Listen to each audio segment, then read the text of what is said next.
Ansaranana Diego Ceres izy ilay mpianatra maty voatifitry ny mpitandro ny filaminana tovolahy mpianatra ao amin'ny université Ansaranana izay zanakiny Sambava efa nanomana mémoire tao amin'ny MD izy noho izao namoiny N izao nentiny ireo mpianatra niakatra ny tampotanana mony nofo mangatsika ny androany tolakandro fantatra ihany koa ankehitriny fa nodimandry io tolakandro io Jean-Jacques Rabenirina ilay solombavambahoaka voafity tao Betioka Atsimo manoloana ity fahalavony Jean-Jacques Rabenirina ity mo dia nanoratra tao anatin'ny compte ny Paul Bera Rosy Rahasmanana tsy mazava amiko ny nafaty any Jean-Jacques Rabenirina olona tokony hitantana ny firenena ary nandray ny fitantanana ny avy hoy ny soratra izay nambarany Rosy tao anatin'ny compte-ny amin'izao fotoana izao mo dia mafana ka tena mafana ny toedrara eto a Madagasikara fanampanantena kosa ny mpitandro ny filaminana hitandro ny filaminana ary hitondra ny filaminana eto amin'ny tany sy ny firenena indrindra ihany koa hitondra fitonina amin'izao savorivory izao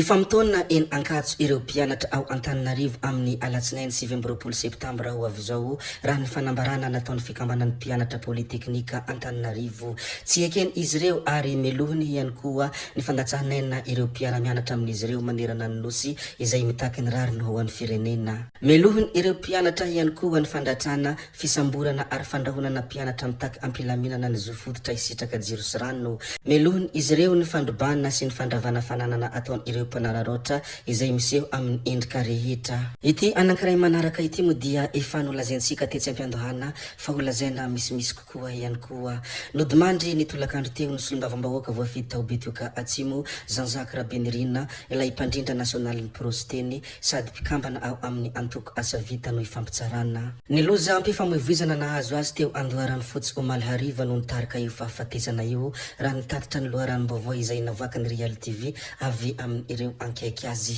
valaza ihany koa fa mbola nahatsiaro tena ity solombavambahoaka ity ny androany maraina saingy nisy ny fijanonany fotampoka taminy ka niteraka ny fahafatesana hoy hatran'ny fanazavana izay atao anatin'ny ity chaîne ity mo dia mirary fiononana feno ho an'ny fianakaviany sy ireo rehetra izay ankaiky azy amin'izao fahalasany solombavambahoaka izao ny androany mo dia nanao fanambarana ny ZNZ Madagasikara ny hoe mitohy ny tolona tongotry mby andakana izy ity ka tsy janona raha tsy tafiampita hoy ny fanambarana izay nataony ZNZ Madagasikara niova ny endrika ny sehoan'ny andro anio nisy ny fiarahana nanadio firaisampo amin'ny ireo voroba fananana ny andro omaly ary mba hamerenana amin'ny laony ny endriky ny tanàna ny korontana eny amin'ny rokady kosa ny fotoana aoriany zany hilanja sorabaventy hanoho ny fitakina nilaza ihany koa izy ireo fa tsy handeferana mihitsy izay mpandroba mpandotony tolona voakaraha matratra ary antsona hatrany ny mpitandro ny filaminana mba tsy hitsitsy izay mandrobana manimba ny fananana iombonana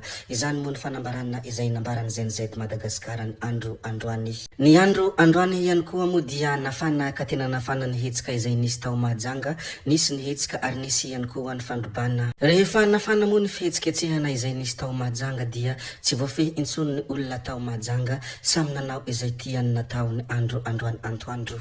ireto sary vitsivitsy hitantsika ireto mo dia anisan'ny sary izay nanamarika ny fihetsiketsehana nisy tao antapon-tanàna ny Mahajanga ny androany ny androany ihany koa dia vaky ny sopli antsoa teny Itosy manoloana izany mo dia mirahina ny vatandelahy teny Itosy manakana ireo olona avy mangalatra sady miaro ny fananany ihany koa tsy olona avy antoerana ireo mpandroba ireo hoy ny fanazavana ary efa vaky ny sopli antsoa hoy izy ireo ny androany antoandro izy ireo izay manentana any ireo lehilahy hafa ao Itosy mba hifanampy amin'izy ireo noho izao zavatra misy izao mbola teny Itosy foana moa no nitrangany ity zavatra anankiray ity nipotehany ireo mpanakirontana ny Bronze Jirama ary navoakany izy ireo sy nidorana avokoa ireo taratasy sy faktira ireto hitantsika amin'ny sary ireto mo izany fanapotehany mpanakirontana ny Bronze Jirama izany ny tany Toamasina kosa dia roa voasambotra raha naratra mafy voan'ny firefitry ny lacrymogène teo Tanambao 5 nanatevin-daharana ny hetsika nataony ireo mpianatra avy any Barikadimy ireo mpivarotra tao amin'ny bazary Ankirihiry izay no esorin'ny commune urbaine Arabenina Toamasina teo amin'ny toeram-pivarotany. Andian'olona hafa kosa no nanararoatra nandrobantsena tao Bazarikely sy Morarano box commercial maro no efa voaroba. Mbola mitohy ny fifanenjehana eo amin'ny mpanararoatra sy ny mpitandro ny filaminana any Ankirihiry sy Morarano amin'izao fotoana izao. Efa namonjy fihodina kosa ireo mpivarotra tao amin'ny tsena Ankirihiry sy ny mpianatra avy any Barikadimy izay nanao ny fihetsiketsehana. Ny androany ihany koa dia nivoaka tamin'ny fahanginana ny antoko SVM. Tonga ity ny fotoana ho an'ny olom-pirenena malagasy hitaky ny zony izay nogiazana nandritra ny fotoana ela hoy ny fanambarana izay nambarany antoko SVM. Maneho fiara-miora amin'ny ireo fianakaviana manamanjo ity antoko ity ary mirary fasitranana haingana ho an'ny ireo naratra. Melohany izy ireo kosa ireny asa fanimbana sy fandrobana ny seho ireny. Arabenina ny herim-po sy ny fanoloran-tenany ireo tanora sy ny mpiray tanindrazana maro tamin'ny alalan'ny hetsika natao tanatin'ny filaminana mitaky ny zo amin'ny azahoana rano sy jiro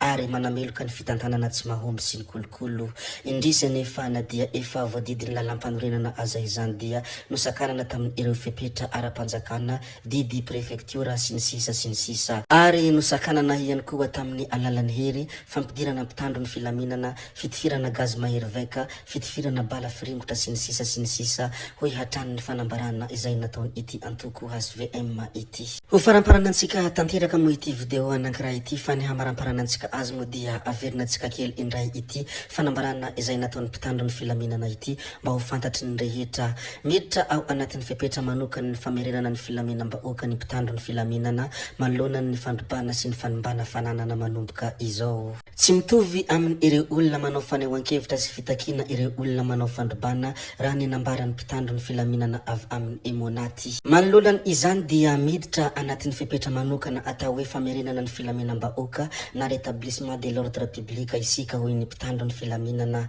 Hiparitaka eny rehetra eny ireo mpitandro ny filaminana mitondra fitaovam-piadina ary hampiasa ny fitaovam-piadina mifandraika amin'ny fandrobana sy fanimbana fananan'olona. Zavatra tsara ho fantatra mo izay zavatra izay ka izany indrindra no hizarako izany amintsika rehetra malagasy mpiray tanindrazana amiko mba ahafantatra ireo rehetra mandalo sy vaovao misy eto amin'ny tany sy ny firenena. Mamay ny tanàna ary ahemotra daholo alohany dia ho an'ny ireo teratany frantsay izay mikasa ho avy ao a Madagasikara raha tsy amin'ny anton-javatra tsy azo ialana manoloana ny fandrobana sy famotehana ao andrenivohitra sy any amin'ny faritra hoy ny fanambarana izay nambarany masovofo frantsay. Tsara ho fantatra ko izay zavatra izay ka izany indrindra no antony izarako azy. Tompoko vavy sy tompoko lahy, zay ihany koa no namarana ny videontsika koa dia mankasitraka anareo na vitany haino hatramin'ny farany ary mbola manentana anareo foana ny mbola hanaraka ny video manaraka izay alatsaka hiato misesisesy zay fa tsy halavenany resaka hametra beloma izahay veloma vetivety fa tsy hoe akory veloma mandrakizay amin'ny manaraka indray no manao ny misimisy